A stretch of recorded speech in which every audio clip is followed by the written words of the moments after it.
You're listening to Sensitive Changemakers.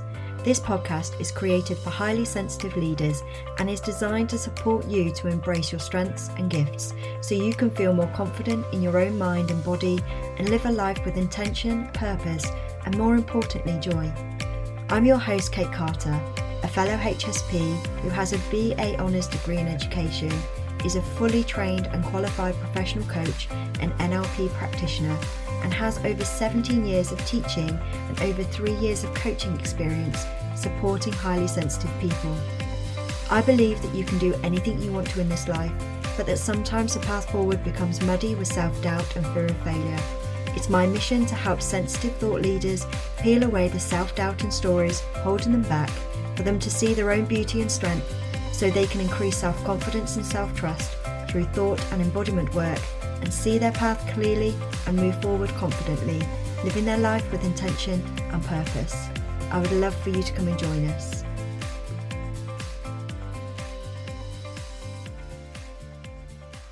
Okay, welcome to this live stream. As I said, I hope you are all well. So we are talking about overwhelm today, and especially for ambitious, highly sensitives and introverts. Overwhelm, I find, is one of the things I talk to clients the most, and it can be incredibly overwhelming and just incredibly frustrating for anybody who has big dreams, big goals, and is just feeling like everything is getting on top of them. It can be especially challenging for us as introverts and highly sensitive people because we often process information and emotions deeply, and so we tend to get sensory overload, emotional exhaustion. So in this session, I really want to break things down for you. I want to look at the concept of overwhelm, look at triggers, but I also want to offer you tools, both somatic tools, so body tools, and thought tools that will help you to manage it effectively. So I'm just going to check to make sure we're okay and it's all good to go. I'm just going to keep my phone on me so I can just check there, make sure that I'm not freezing or anything. So if you don't know me already, my name is Kate Carter. I'm an anxiety and wellbeing coach supporting highly sensitive people and introverts. People who have big dreams, big goals, they really want to make an impact, but they feel that anxiety, overwhelm, stress, self-doubt is kind of just holding them back and they can't quite see the woods for the trees.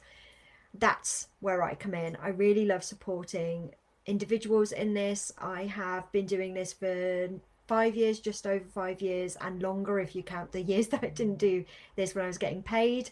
And it really has been a journey. And I feel that I've learned so much, not just through my training and my certifications, but also just through the clients that I work with. I've worked with so many clients over the last 5 years, from like entrepreneurs to teachers to managers to leaders to pilots, and I just love it. I absolutely love it. And I get to speak to people from around the world. I've had clients in New York, Greece. I've got one in Greece, the UK, Ireland. It's just such a dream. Anyway, that's me. I want to talk more about overwhelm. So overwhelm often overlaps with anxiety and stress. Overwhelm is especially present, as I said, for highly sensitive who really do that deep processing of the world around us. And I'm sure you may feel like something that I have in the past, where you have a lot of work to do, you're focused on your big goal, you've got your project, and then there might be some noises outside, or it might be really hot, or the kids come up to ask you a question and you just feel like, I can't take this anymore. It just feels like I'm at limit. And my thing, and I know this is true for a lot of clients, we find a way to escape. Let's just escape. Mine is this, my Kindle. It really is just my escapism. And so I know that so many of us out there just feel that when this happens, it kind of knocks us off our path, it derails us, and it just, not only does it feel rubbish, but we just feel that everything's a bit muddy.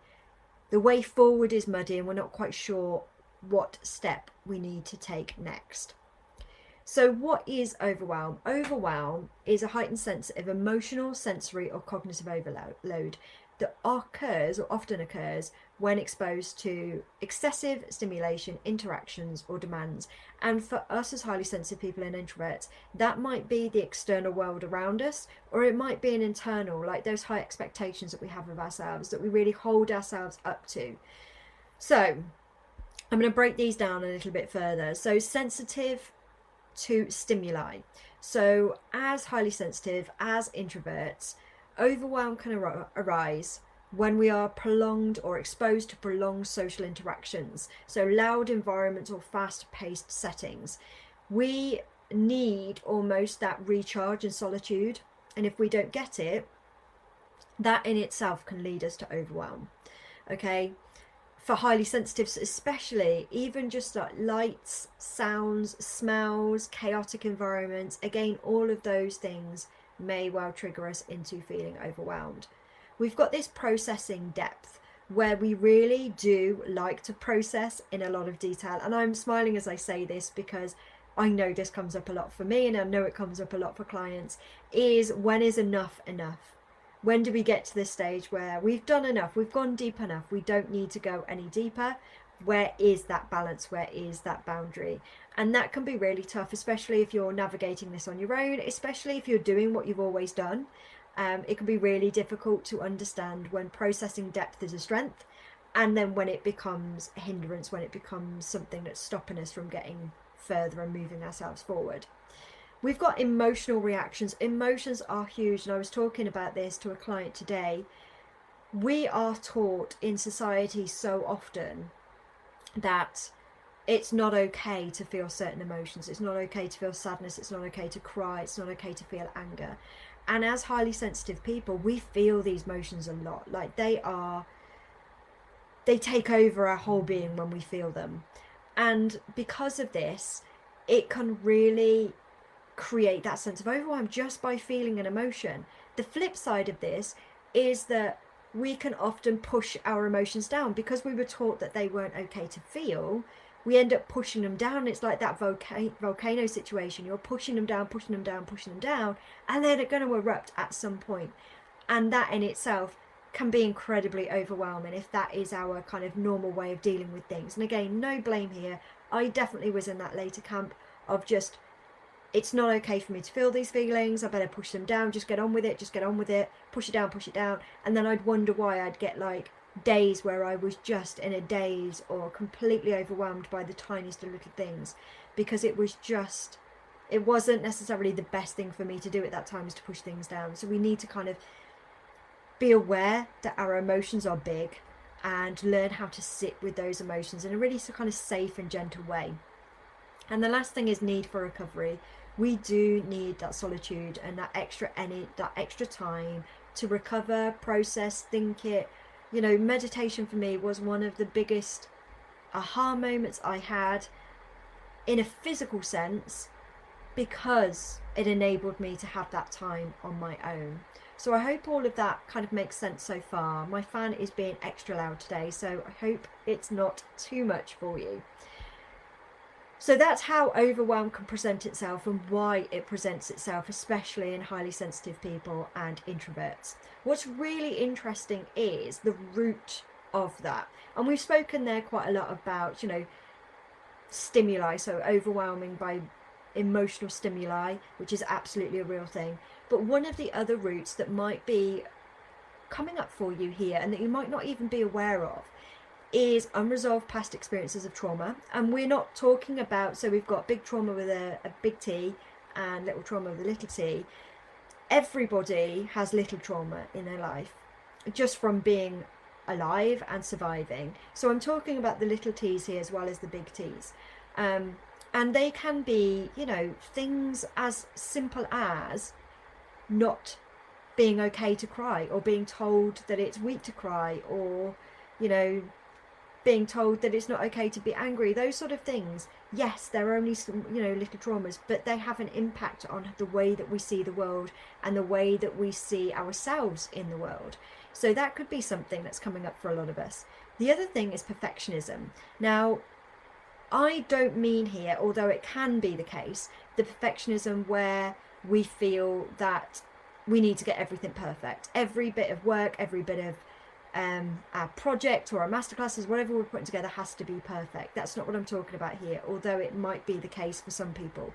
What I am talking about is this self-imposed perfectionism where we hold ourselves to incredibly high expectations as a person, as an individual, as Kate. This is what I expect from myself, and when I don't do this, that's when I get overwhelmed, that's when I get frustrated. So that might be one of the root causes for you. I know it definitely played a part for me, and people used to say to me, oh, you've got perfectionism tendencies, and I was like, no, I don't, because I don't feel my work has to be perfect for me to share it.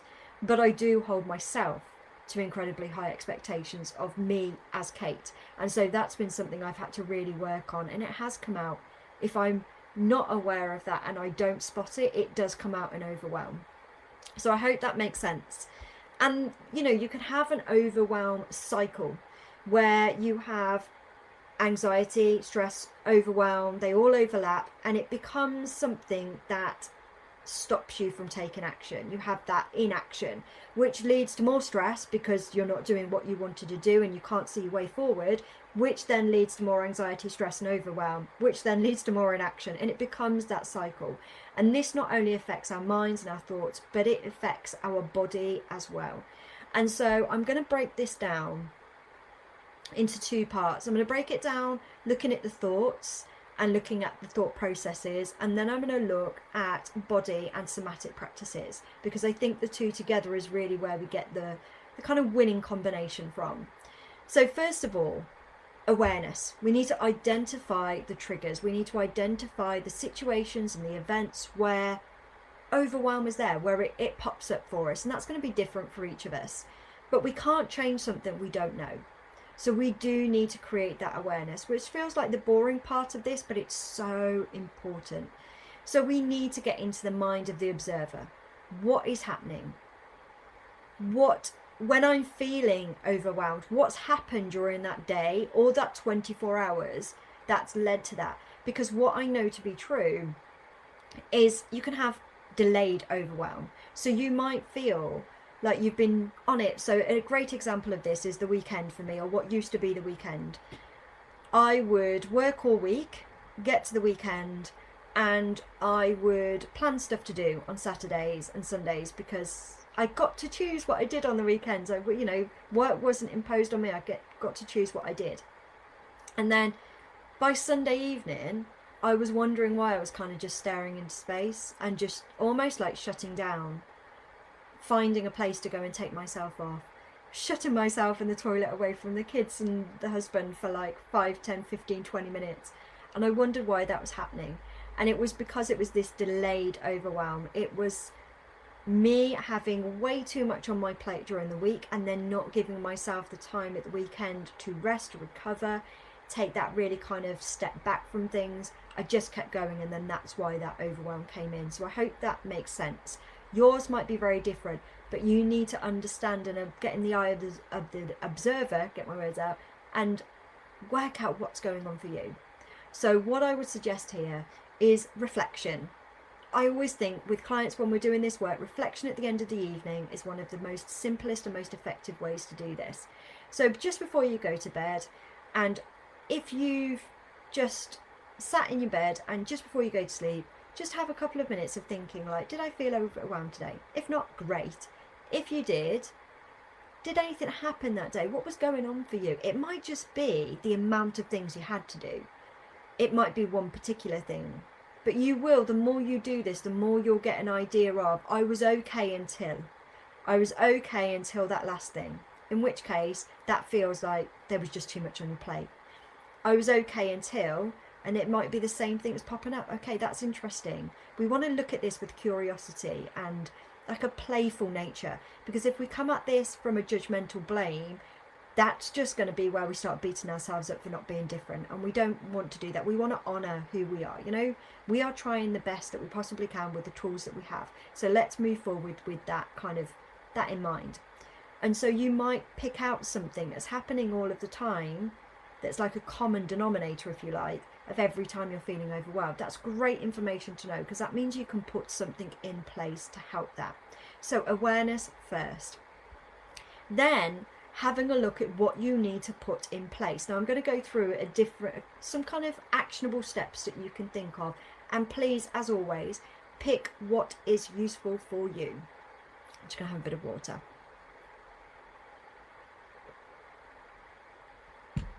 So please pick what is useful for you here. You don't have to do everything, and I'm always a big believer in small steps for biggest impact. So when we're talking through this, don't feel you have to do everything. Don't feel you have to do it all at all. Just pick the one you think, that'll be interesting. I've never tried that before. Let's give that a whirl. And just pick one tiny thing. So the first actionable step is really prioritising and simplifying what you've got on your plate. Now, I'm going to go through from kind of just average Joe down to highly sensitive and introvert. So we're going to kind of dig deeper, which I know if you're highly sensitive and introvert, you'll love, because we love the deep thinking. So the first one, surface layer, if you like, is just having something in place like the Eisenhower matrix. So if you've not heard of the Eisenhower matrix before, this is like a quadrant. Okay, so 4 boxes, and at the top, you've got urgent and not urgent. And at the side, you've got important and not important. And I'll put a picture of this in the comments so that you can see. And basically, the important urgent box is the tasks that you need to do. So you really need to think about prioritising the tasks that you need to do. The important not urgent box, which is still at the top, are things that you can schedule or that you can delay. They still need to be done, but they don't necessarily need to be done there because they're not urgent. So they might be things you schedule. Underneath, you've got not important but urgent. So these are things that need to be done now, but not necessarily by you. So you might delegate or ask for support or ask for help, which is a big one for highly sensitives, I've realised over the years. And then you've got not urgent and not important. These are the things you can delete. So that's quite, I think about it as surface level, because there's not a lot of juicy bones to that one. That is just having a look what's on your plate and organising it. It can be really simple but really useful. Just looking at, is this urgent and important? Great, that's what I need to focus on. Is it important but not urgent? Great, I can schedule those or delay those for later in the week or later next week. Is this urgent but not important? In which case, great, I can ask for support, I can ask for help, I can delegate. Things like that always come up for me, like the washing. The washing, it's important. You know, it's urgent in the fact that I haven't got any underwear, for example, but it's not necessarily important in what I've got going on that day. So, you know, I might, you can like do like a timer on it, can't you? So you can put a timer on, maybe when you could do it first thing in the morning, or you can ask your kids to do it, or your husband. So there's always a way of asking for support or delegating. And then you've got the not urgent and not important, and those are the things that you delete and get rid of off your list. What I also love for highly sensitive people is the stop doing list. So this is something that I've been doing for probably about 4 or 5 years now, and has been really supportive, because as highly sensitive people, as introverts, we do like to put a lot on our plate. We do like to think deeply. We do like to think about all the different angles that something could come from, you know, or what about from this angle, what about this angle? And actually, sometimes what I find really useful is, okay, yep, I can keep adding to my list, but do I need all of those things on my list? What am I going to stop doing instead? What can I put on my stop doing list? What am I going to stop doing? And that can really lead into boundaries. Okay, boundary setting, which is going to be huge for overwhelm and for highly sensitive people. And it's also, I find, one of the most difficult, because you'll hear a lot of people saying, just cut them out, or just do this. And if you're anything like me and my clients, you will know that it doesn't feel that easy to do. You know, for most of us, we have a lot of people in our lives, a lot of things in our lives that we care about, that we don't want to say goodbye to, that we don't want to cut out of our lives, even though it might be not the most ideal of relationships or the most ideal of situations. And so there's got to be a middle ground. And when I first started navigating through this, saying no I found really difficult. Saying no to people if I wanted to focus on my business, for example. Saying no to going out somewhere so I could focus on my business. But the way that I flipped this and changed it was asking myself a different question. And I'm going to pose this question to you in hope that it helps you to be clearer with your boundary setting. And this was, if I say yes to this, what do I have to say no to? So, for example, if I say yes to going out with my friends, what do I have to say no to? And this enabled me to go, right, what's important for me right now? At the moment, give a personal example here. I'm creating the course Thriving Beyond Anxiety. I'm nearly done. I've got a couple more videos to do and a couple of like meditations. That to me is really important for me to do. And that's what I'm going to choose to say yes to. I am not going to choose to say yes at the moment, and I've got a broken foot, but I'm not going to say yes to going out and doing a lot at the moment, because this is my focus. Getting that course finished is my focus. Now, at another time in my life, I may feel, actually, I need to go and socialise. I've cut myself off quite a lot, and actually I need to say no to adding more on my plate work-wise so that I can say yes and go and spend some time with family and friends. So it's fluid. It is, you know, it ebbs and flows depending on your needs and your desires at that time. But just having that question really enabled me to see things in a different light, and I'm sharing it with you hoping that that helps you as well. So if you're saying yes to something, what does that mean you have to say no to? And can you flip that? Can you really think about what's important for you at that time? And again, allowing yourself to be flexible within that. You don't have to be rigid in your boundaries. You can be fluid. They can move. So that's something I really wanted to share with you. I think in terms of the thought processes and the actionable steps that you can take, that's enough for us at the moment. And the reason I'm smiling as I say that is because this whole masterclass is an overwhelm, and I'm very aware that I don't want to overwhelm you with lots and lots of different tools and techniques. So for today, and if you want to delve into this deeper, please, you got the the chance of winning a free session with me just by watching this either on the replay or live. So just say hi, put a comment, and you'll instantly be put forward for the one-to-one session. So please do that if you want to talk through this in more detail, or you can book in a session with me and I'll put how to do that underneath. But I do think for the moment, let's just stick with awareness, really understanding what's going on for us, our triggers, what situations, what's going on for us, just being aware of that delayed overwhelm. Is it just a case that I've just been doing too much and adding and just going and going and going? Do I need that break? Do I need that reset? Then looking at priorities, using that Eisenhower matrix to really just sort of split that up into urgent, not urgent, etc., so that you've got an idea. Thinking about your stop list. What can I stop doing? What can I take off that list?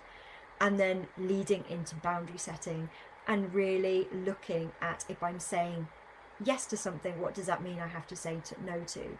And the other thing that is so important, it's not going to come as a big surprise to you, is just making sure you actually schedule in that downtime.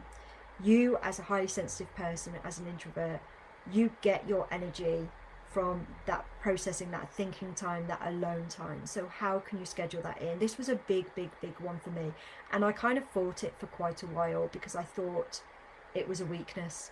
I really did. I thought it's a weakness if I have to go and take time out. It's a weakness if I have to say no to going out with friends because everybody else can do it, so why can't I do it? And actually, I am such a calmer and actually more sociable person now, ironically, because I build in that quiet time, because I build in that switch off time to help you. Because what we don't want you to do, like we were talking about before, oh, I've just frozen, so I'm just going to wait. There we go.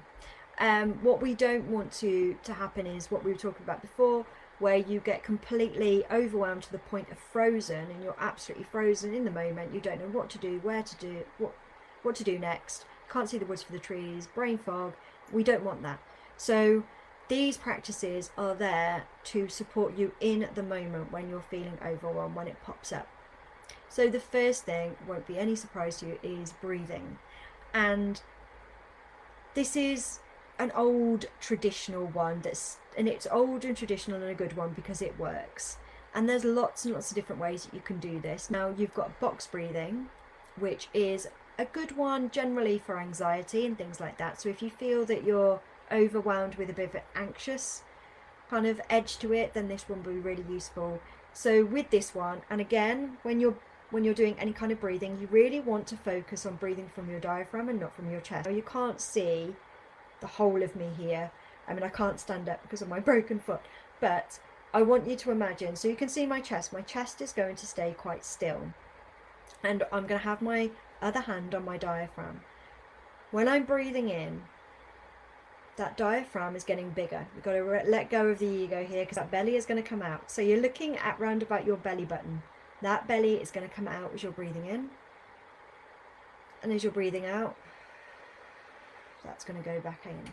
So your belly comes out when you're breathing in, and it goes back in when you're breathing out. And I like to do the whole in through the nose and out through the mouth. And if you want to go an extra kind of way forward, if you like, this can be really useful when you're feeling overwhelmed, is just breathing in and then almost doing lion's breath, which is really letting it go out. So when we're doing box breathing, whatever type of breathing there you resonate with, you want to breathe in for 4, hold for 4, breathe out for 4, hold for 4, and then repeat. So that's your box breathing. That one can be really useful, as I said, if you've got like more of an anxious edge to your overwhelm. The other one that I really like, same breathing, so again from the diaphragm out through the mouth. I like to elongate, that's the word I was looking for, elongate my exhale. So when I'm breathing in, I'll breathe in for about 5 or 6, hold it for about 2, and then exhale for about 7 to 8.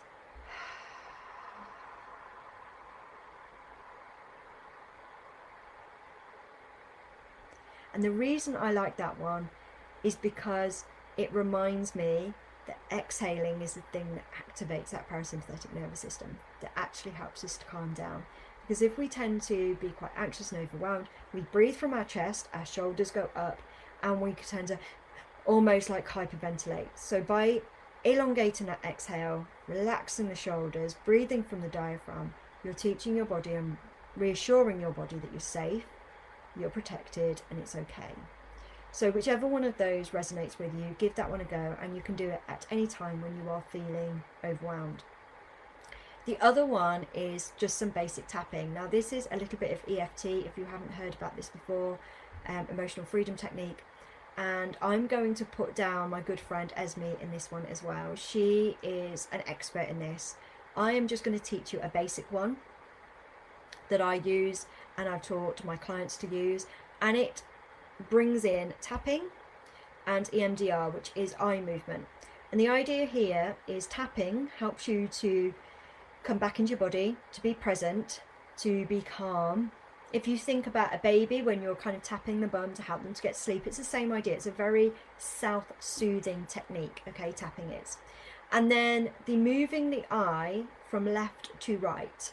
The idea with this is that it's supposedly, research and studies are starting to show that it can actually reduce the activity in the amygdala. Now the amygdala is what gets activated in your fight, flight or freeze. So when you're anxious, when you're stressed, when you're overwhelmed, that's the part of your brain that's switching on and then sending all those hormones around your body. To balance that out, if we move our eyes from left to right, apparently we are reducing the activity in that part of our brain. So I combine the two. Now please check with medical practitioners, doctors, before doing this, if you have any kind of history with epilepsy or pregnant or anything like that, please do check before you do this, because I am not a medical profession, okay, or professional. So if you feel happy to do this, what you are doing is you're just finding the bit just beneath the collarbone, and it's up to you. You can use your finger tips or your whole hand, depending on what you need. Mine differs on what I need at the time, and you can just do that. Bring in that diaphragm breathing at the same time.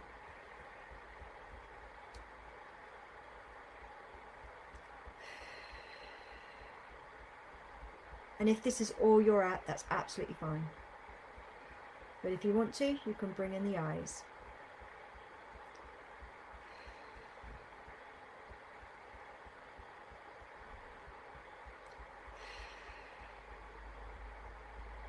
Okay? And if you wanted to go a step further, you could bring in a little mantra at the same time. Something that you want to hear when you're feeling overwhelmed. Something like, I've got this, I'm okay, it's all working out. Something that you resonate with. It has to be something that means something to you. So I might say,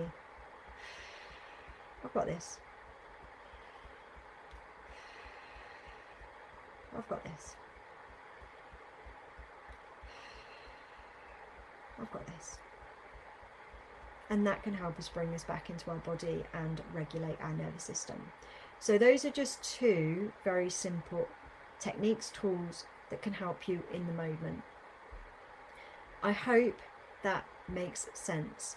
The only other thing that I will say is, again, very aware that I do not want to overwhelm you here. So I've just given you a few tools, techniques, hopefully something that you can integrate relatively easily. If you are struggling to integrate the breathing or the tapping, but you really want to have a go at bringing it in, what I will say is see if you can add it to a habit that you already do. It's the easiest way to introduce a new habit. So if you, I don't know, first thing in the morning when you get up, before you get out of bed, you do some tapping. Or as you're making yourself a cup of tea, do some tapping or some deep breathing. Or when you're cleaning your teeth, you're doing some tapping. So something that you do every day, taking one of these somatic tools and actually adding it into an already existing habit can really support you in integrating it without feeling like it's overwhelming. So I hope that makes sense. If you would love to be in with the chance of winning the one-to-one session, please just comment anywhere here and I will let you know who the winner is at the end of Friday. If you would like more support with anything that we've talked about today, please do note that I've got my new, what we talked about before, my new course coming out, Thriving Beyond Anxiety. There's kind of 8 units plus a few bonuses.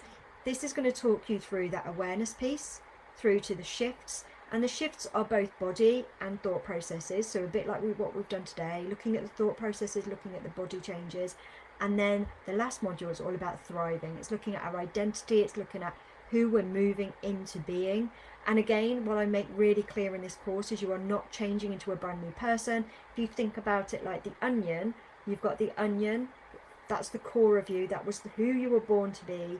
And what we've done is we've layered over that over the years for self-protection. There's no blame here, but for self-protection, we've layered ourselves up. So this course is all about peeling back those layers and seeing who the person underneath is, who was always there, just ready to shine through. So if this feels like something you are interested in, it's going to be, for the first 5 people, it's going to be half price at £48.50.